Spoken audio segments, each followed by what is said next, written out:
हरे कृष्णा, राधे राधे। आपका मेरे YouTube channel पर बहुत बहुत स्वागत है। आज पूर्णिमा है और आपको पूर्णिमा की हार्दिक शुभकामनाएं।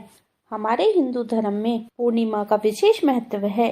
इस दिन भगवान श्री हरि की विशेष पूजा अर्चना की जाती है और इस दिन पवित्र नदियों में या फिर गंगा जी में स्नान करना बहुत महत्वपूर्ण दिन माना जाता है। स्नान करने से सभी मनोकामनाएं पूर्ण हो जाती हैं। इस दिन दान का भी बहुत महत्व है। आज हम इस वीडियो में आपको सुनाएंगे पूर्णिमा की कथा। पूर्णिमा तिथि के दिन जिस घर में सत्यनारायण भगवान की कथा का पाठ होता है, उस घर की खुशियों को कभी किसी की नजर नहीं लगती। उस घर में सदा भगवान सत्यनारायण की कृपा बनी रहती है। इसलिए आप सभी को भगवान सत्यनारायण की कथा सुननी या पढ़नी चाहिए। पूर्णिमा के दिन हो सके तो आपको उपवास रखना चाहिए। अगर नहीं रख सकते तो आप कथा का श्रवण या पठन जरूर करना चाहिए। सुबह सूर्योदय से पहले उठना चाहिए और स्नान आदि से निवृत्त होने के बाद में सूर्यदेव भगवान को जल अर्पित करना चाहिए। जल में आपको गुड़, काले तिल देकर भगवान सूर्य को अर्घ्य देना चाहिए और शाम को चंद्रमा की पूजा भी अवश्य ही करनी चाहिए और उनको जल अर्पित करना चाहिए। जल में आपको कच्चा दूध, चावल और चीनी डालकर भगवान चंद्रमा को जल अर्पित करना चाहिए, क्योंकि भगवान चंद्रमा को सफेद चीजें बहुत पसंद है। अगर आप पूर्णिमा की तिथि और शुभ मुहूर्त के बारे में जानना चाहते हो तो हमारे चैनल पर इसकी वीडियो पहले से ही अपलोड है, आप वहां जाकर विजिट कर सकते हैं। हम अपना ध्यान भगवान श्री शिव के चरणों में लगाते हैं और पौराणिक कथा का श्रवण करते हैं। द्वापर युग में एक समय की बात है कि यशोदा जी ने श्री कृष्ण से कहा कि हे कृष्ण, तुम सारे संसार के उत्पन्न करता, पोषण तथा संहार करता हो। आज कोई ऐसा व्रत मुझसे कहो जिसके करने से मृत्यु लोक में स्त्रियों को विधवा होने का भय न रहे तथा यह व्रत सभी मनुष्यों की मनोकामनाओं को पूर्ण करने वाला हो। श्री कृष्ण कहने लगे, हे माता, तुमने अति सुंदर प्रश्न पूछा है।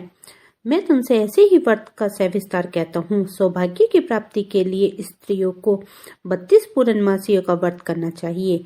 इस व्रत को करने से स्त्रियों को सौभाग्य संपत्ति मिलती है। यह व्रत अचल सौभाग्य को देने वाला और भगवान शंकर के प्रति मनुष्य मात्र की भक्ति बढ़ाने वाला है। यशोदा जी कहने लगी, कृष्ण, सर्वप्रथम इस व्रत को मृत्यु लोक में किसने किया था, इसके विषय विस्तार पूर्वक मुझसे कहो। श्री कृष्ण कहने लगे कि इस भूमंडल पर एक अत्यंत प्रसिद्ध राजा चंद्रहास से पालित अनेक प्रकार के रत्नों से परिपूर्ण कार्तिका नाम की नगरी थी। वहाँ धनेश्वर नाम का एक ब्राह्मण रहता था और उसकी स्त्री अति सुशील रूपवती थी। दोनों ही उस नगरी में बड़े प्रेम के साथ रहते थे। घर में धन धान्य आदि की कोई कमी नहीं थी। उसको एक बड़ा दुख था कि उसकी कोई संतान नहीं थी, जिस वजह से वह बहुत दुखी रहते थे। एक दिन एक तपस्वी योगी उस नगरी में आया। वह योगी बाकी सभी घरों से भिक्षा मांगकर भोजन किया करता था, लेकिन उस ब्राह्मण के घर से भिक्षा नहीं मांगता था। एक दिन योगी गंगा किनारे भिक्षा मांगकर प्रेम पूर्वक खा रहा था कि धनेश्वर ने यह सब करते देख लिया। अपनी भिक्षा के अनादर से दुखी होकर धनेश्वर योगी से बोले, आप सभी घरों से भिक्षा लेते हैं परंतु मेरे घर से भिक्षा कभी नहीं लेते, इसका क्या कारण है? योगी कहने लगा कि आपके धर्म हमें इस बात की आज्ञा नहीं देता, क्योंकि आप अभी गृहस्थ जीवन में एक सुख से वंचित हैं। आपके घर संतान होने पर भी मैं आपके घर से भिक्षा स्वीकार करूंगा। उन्होंने कहा कि जिसके घर संतान नहीं है उसके घर से भिक्षा लेने से मेरे भी पतित हो जाने का भय है। धनेश्वर यह बात सुनकर बहुत दुखी हुआ और हाथ जोड़कर योगी के पैरों में गिर पड़ा तथा दुखी मन से कहने लगा कि आप मुझे संतान प्राप्ति के उपाय बतलाइए। आप सर्वज्ञ हैं, मुझ पर अवश्य ही कृपा कीजिए।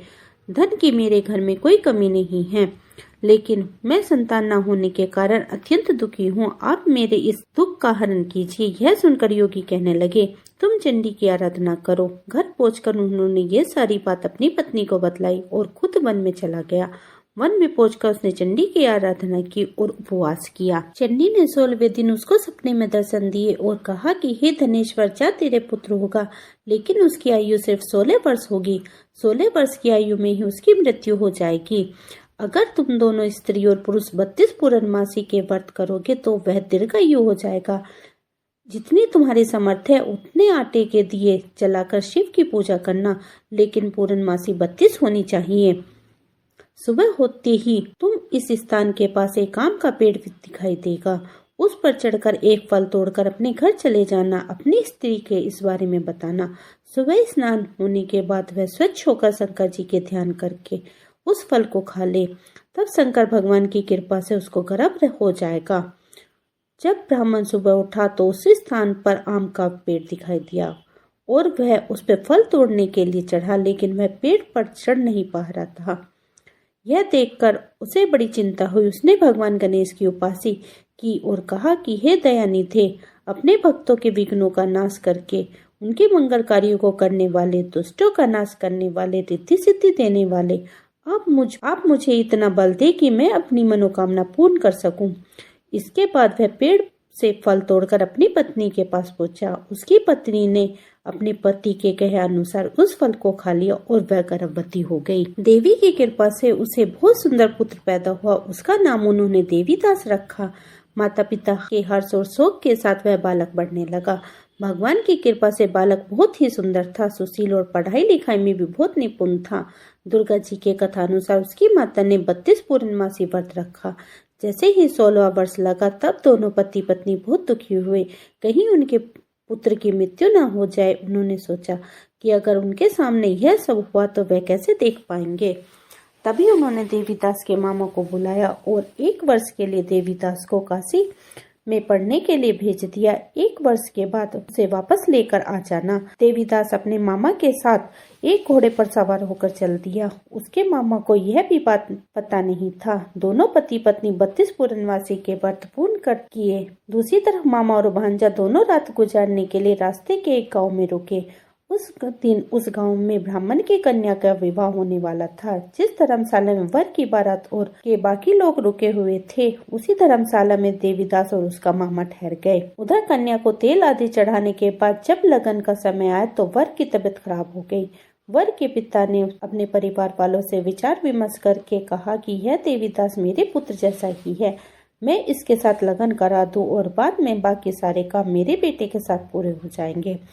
ऐसा कहकर वह वर के पिता देवीदास को मांगने के लिए उसके मामा के पास गए और उन्होंने सारी बात बतलाई। मामा ने कहा कि कन्या दान में जो कुछ भी मिलेगा वो हमें दे दिया जाए। वर के पिता ने बात स्वीकार कर ली। इसके बाद देवीदास का विवाह कन्या के साथ संपन्न हो गया।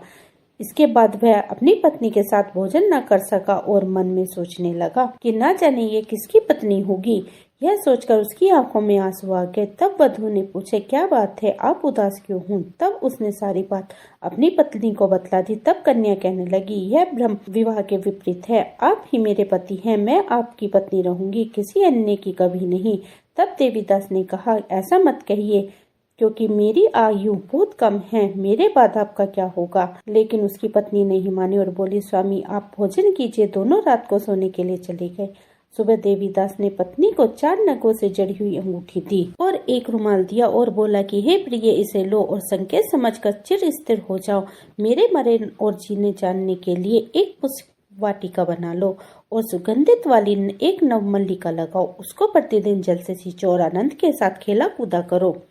जिस समय मेरा प्राणंत होगा उस समय ये फूल सूख जाएंगे और जब ये फिर से हरे हो जाए तब जान लेना कि मैं जीवित हूँ। यह समझाकर वह वहां से चला गया। इसके बाद जब वर और बाकी बाराती मंडप में आए तो कन्या ने उन्हें देखकर कहा कि ये मेरे पति नहीं है, मेरे पति वह हैं जिनके साथ रात में मेरा विवाह हुआ था।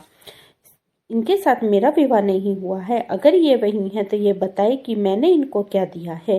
साथ ही कन्यादान के समय के आभूषण मिले उन्हें दिखाए। कन्या की ये सारी बात सुनकर वे कहने लगे, यह सब नहीं जानता। इसके बाद सारी बारात वहां से अपमानित होकर लौट गई। भगवान श्री कृष्ण बोले, हे माता, इस प्रकार देवीदास काशी चला गया। कुछ समय जब बीत गया तो एक सर्प उसे डसने के लिए आया, लेकिन वह उसके काट नहीं पाए क्योंकि उसकी माता ने पहले ही 32 पूर्णमासी व्रत कर लिए थे। इसके बाद खुद काल वहां पहुंचा। भगवान की कृपा से तभी वहां माता पार्वती और भगवान गणेश आ गए। देवीदास को मूर्छित दशा में देखकर माता पार्वती ने भगवान शिव से प्रार्थना की कि हे महाराज, इस बालक की माता ने पहले ही 32 पूर्णिमा के व्रत कर लिए हैं, आप इसको प्राणदान दे। भगवान शिव ने माता पार्वती के कहने पर उसे प्राणदान दे दिए। उधर उसकी पत्नी उसके काल की प्रतीक्षा कर रही थी। उसकी पत्नी ने जाकर देखा कि पुष्प और पत्र दोनों ही नहीं हैं। तब उसे बहुत आश्चर्य हुआ और जब उसने थोड़े दिन बाद देखा कि पुष्प वाटिका फिर से हरी हो गई है तो वह समझ गई कि उसका पति जीवित है। उसके बाद वह बहुत ही प्रसन्न होकर अपने पिता से कहने लगी कि मेरे पति जीवित है, उनको ढूंढिए। जब 16वां वर्ष उधर उसकी पत्नी के परिवार वाले उन्हें ढूंढने के लिए जा ही रहे थे कि उन्होंने देखा कि देवीदास और उसका मामा उधर ही आ रहे थे। उनको देखकर उसके ससुर बहुत प्रसन्न हुआ और उसने अपने घर ले आया। वहाँ सारा नगर इकट्ठा हो गया और कन्या ने भी उन्हें पहचान लिया। देवीदास ने उसके बाद अपनी पत्नी और मामा को लेकर वहाँ से चल दिया। उसके ससुर ने उसे बहुत सा दान दहेज दिया। जब वह अपने घर की तरफ चल रहा था तो उसके माता पिता ने लोगों को देवीदास आया तब उसके माता पिता के पैर छुए तो देवीदास के माता पिता ने उसका माथा चूमा और दोनों को अपने सीने से लगा लिया। दोनों के आने की खुशी में धनेश्वर ने बहुत सी दान दक्षिणा ब्राह्मणों को दी। श्री कृष्ण जी कहने लगे कि इस तरह धनेश्वर को 32 पूर्णिमा के व्रत के प्रभाव से संतान प्राप्त हुई। जो स्त्रियां इस व्रत को करती है वे जन्म जन्मांतर तक वैधत्य के दुख को नहीं भोगती और सदैव सौभाग्यवती रहती है। यह मेरा वचन है। यह व्रत संतान देने वाला और सभी मनोकामनाओं को पूर्ण करने वाला है। बोलिए हर हर। दोस्तों, उम्मीद करती हूँ कि आपको मेरी ये वीडियो पसंद आई होगी। पसंद आई है तो वीडियो को लाइक कीजिए। अगर चैनल पर पहली बार आए हैं तो चैनल को सब्सक्राइब कीजिए और अपने परिवार और मित्रों में शेयर कीजिए। मिलती हूँ एक और नई वीडियो के साथ, तब तक के लिए हरे कृष्णा, राधे राधे।